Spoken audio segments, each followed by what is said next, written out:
ইরানের সর্বোচ্চ নেতা আয়াতুল্লাহ আলী খামেনি আর নেই। রাষ্ট্রীয় গণমাধ্যমে তার মৃত্যুর খবরটি নিশ্চিত করা হয়। জানা যায় মৃত্যুকালে তার বয়স ছিল ৮৬ বছর। ১৯৮৯ সাল থেকে টানা প্রায় ৩৫ বছর ধরে তিনি ইরানের সর্বোচ্চ ধর্মীয় ও রাজনৈতিক নেতা হিসেবে দায়িত্ব পালন করেন।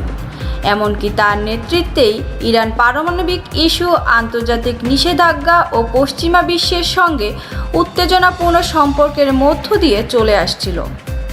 তার মৃত্যুতে সারা দেশ জুড়ে ৪০ দিনের জাতীয় শোক ঘোষণা করা হয়। পাশাপাশি রাজধানী তেহরান সহ বিভিন্ন গুরুত্বপূর্ণ স্থানে নিরাপত্তার বিষয়টিও জোরদার করা হয়। ইরানের সংবিধান অনুযায়ী সর্বোচ্চ নেতা নির্বাচনের প্রক্রিয়া শুরু হবে বিশেষ ধর্মীয় পরিষদের মাধ্যমে। এ ঘটনায় মধ্যপ্রাচ্যে নতুন করে উত্তেজনার সৃষ্টি হতে পারে বলে দাবি বিশ্লেষকদের।